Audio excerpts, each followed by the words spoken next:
Assalamualaikum warahmatullahi wabarakatuh. Ini saya sambil nyetir mobil. Ada klien bertanya, laki-laki ya, Pak Mariono, saya mau menggugat istri saya cerai, tapi anak biar jatuh ke tangan saya, Pak. Apa bisa, Pak? Begini, kalau anak itu setelah 12 tahun, umumnya pengadilan itu akan memanggil anak yang bersangkutan atau minta pendapat anak, mau ikut bapak atau ikut ibu. Tapi kalau belum 12 tahun, sangat dimungkinkan ikut ibunya, tapi belum tentu juga, tergantung layak atau tidak layak. Apalagi anak ini umur 2 tahun, yang sangat mungkin yang menang itu adalah pihak ibu, tetapi belum tentu juga. Lalu bagaimana cara ngukurnya hakim?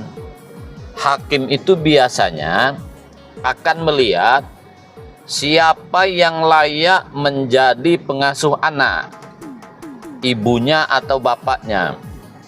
Kenapa 2 tahun jadi ukuran?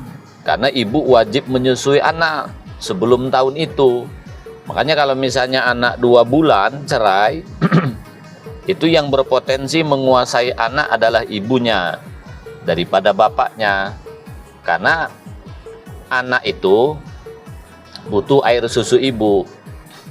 Itu jadi sebenarnya hakim itu akan lebih pertimbangkan siapa yang lebih tepat melindungi dan membesarkan anak.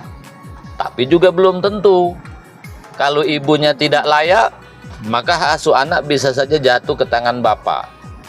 Cerai, anak belum tentu jatuh ke tangan ibu walaupun masih kecil, apabila ibunya tidak layak.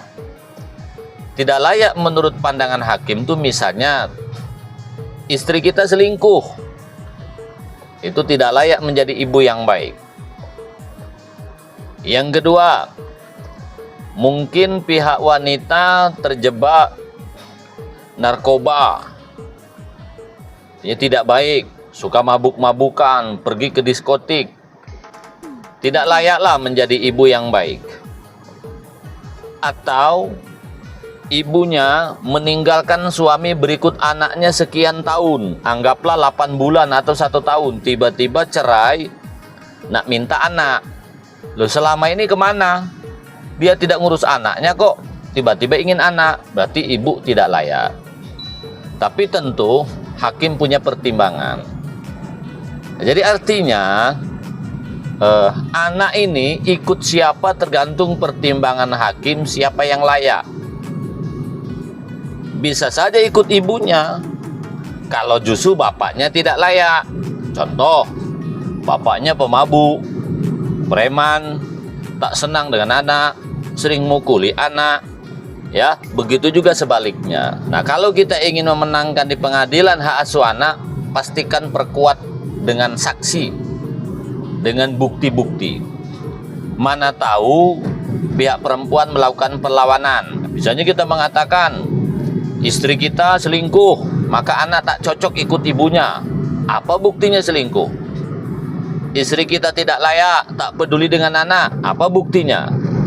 Jadi hakim tuh butuh bukti, tidak main ngomong aja. Saran saya, karena anak ini dilindungi oleh undang-undang tentang perlindungan anak. Meskipun misalnya anak tuh jadi hak asuh bapak, tapi kalau misalnya ibunya mau menjumpai anaknya, bapak tak bisa melarang.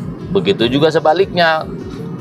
Karena hak asasi anak, meskipun siapapun yang menjadi hak asuh anak, tidak boleh masing-masing pihak menghalangi ibu atau bapak biologisnya bertemu anak.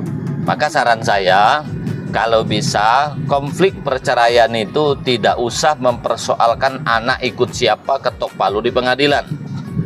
Lebih bagus diselesaikan secara keluargaan saja. Bisa ikut ibu, bisa ikut ayah, yang penting tidak ada pembatasan, siapapun boleh menjumpainya.